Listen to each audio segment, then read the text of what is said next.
Hello, and welcome to the Hairy Wanderers. I'm here today with the camera shy Lyla. No buddies today. He didn't want to get up this early. We had to get up about 5 this morning to get here for this sunrise. Now, isn't that something? We got it just in time, so I didn't think we were going to make it. And today we're at Shoreham in Sussex. It's the first time I've actually been to Shoreham Beach. And I've got to say, this is looking pretty stunning. There's lots of vegetation and stuff here. I'll just quickly pan around again, you can have a good old look at the place. Look, check this out.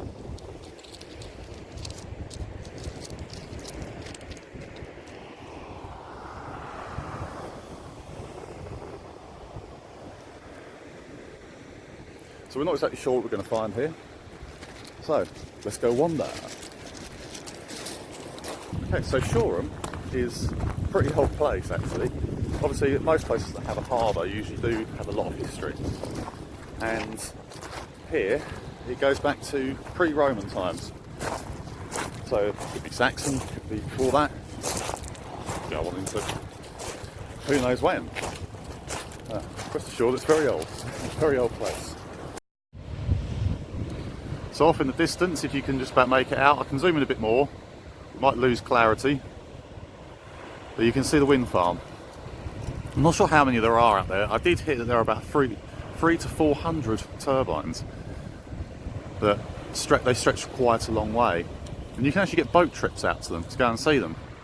While a lot of people aren't that keen on them, they do supply us with green energy, and they've also created habitats for so many sea creatures.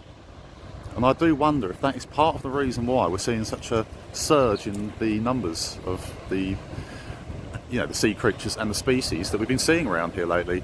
Seahorses are making a comeback. I mean, well, the other month we saw a seal, didn't we, down at Selsey? So I think they're doing something for the greater good. Yeah, I can just, they are literally, like, they go all the way along here. You probably won't see them now. I can only just make them out with the eye. They stretch a hell of a long way. Off in the distance you can see the South Downs, one of my favourite walking places.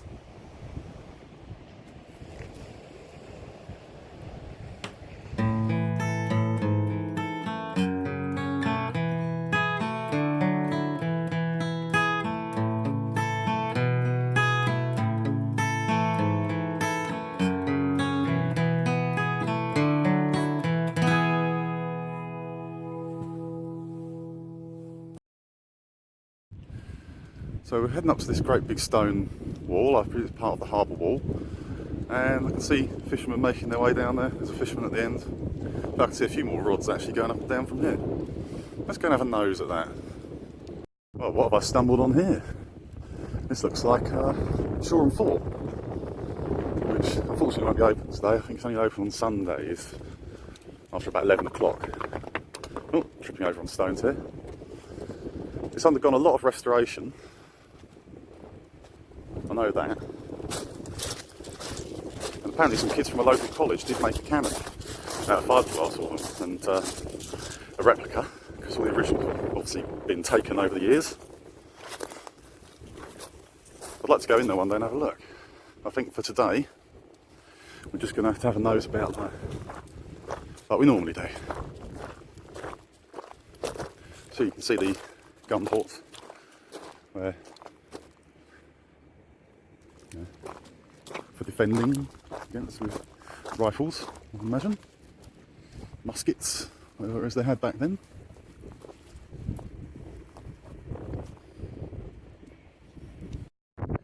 So when the world's sniffiest dog has finished sniffing everything, we might actually get to do a bit of filming today. So just come up steps now into the fort. Gonna have a bit of a nose around. Oh wow, look at that. There's once been a nice big old gun on here, pointing out there, defending the coast from invaders, probably the French. Quite a lot of the time it was the French, wasn't it? Then I suppose later on in World War II the Germans, but I can't imagine that this would have been much use in World War II. It was a home guard barracks or something. It's a bit outdated at that point. Come on, Lyla, let's go. Whoa. Let's go over here. Let's break my leg. Rings on the walls where imagine there would have been ropes attached to them to stop the cannons from going too far, or maybe to get them to swivel on these rails.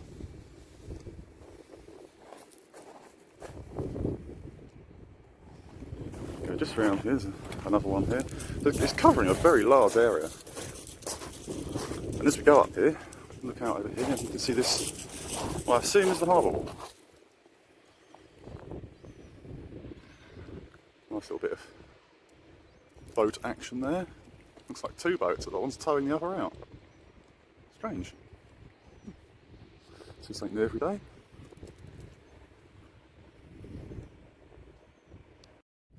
So in the fort I've turned around, and just over there you can just see Shoreham Lighthouse.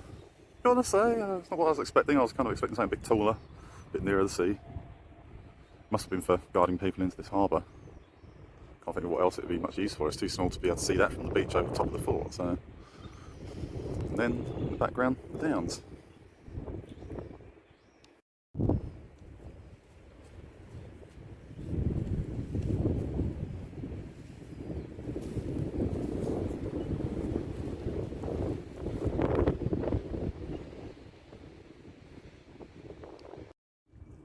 And Lila's just sitting in a little alcove in the fort here, keeping guard.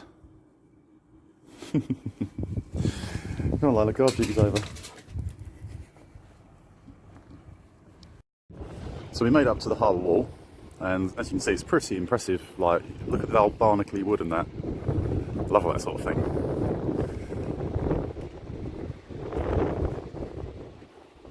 There are some fishermen catching some fish this morning. Lots and lots of rods. I should imagine they've caught something. Something, I would have thought. Just off in the distance, the wind turbines again, and then looking off over there, you can just see Worthing Pier. Got the very tip where the land's coming out there.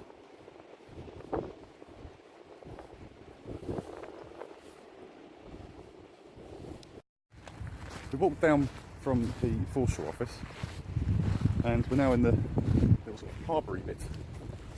Probably the harbour, I don't know what you call it. It's quite nice actually, it's very sort of seasidey, you know, if I just spin this around. I mean, check the beach out. It's very quiet, very serene. You've got the lifeboat building just over there, next to the lighthouse.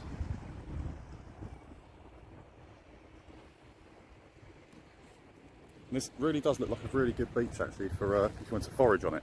I wouldn't recommend climbing on those rocks, they look bloody slippery. I should imagine there's quite a few things around in the mud here if you want to have a good old poke about with a bucket and spade.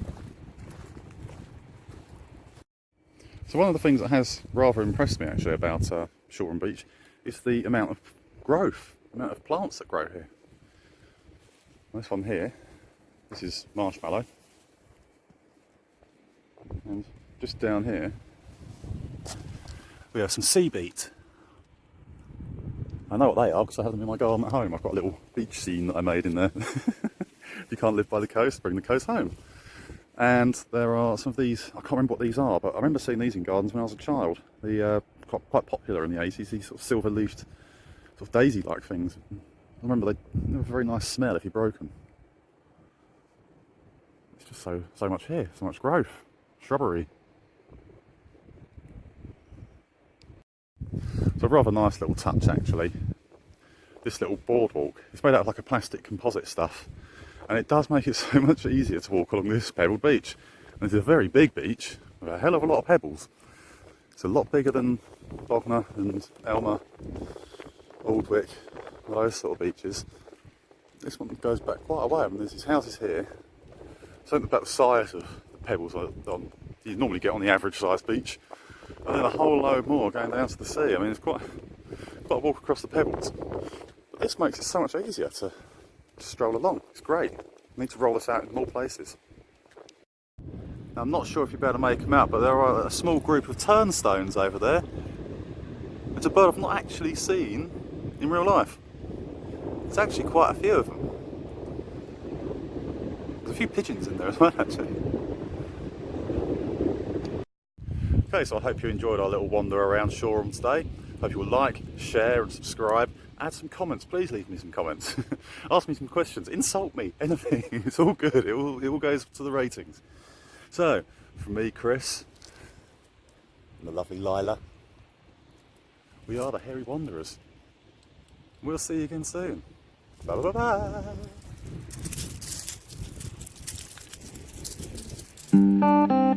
bye.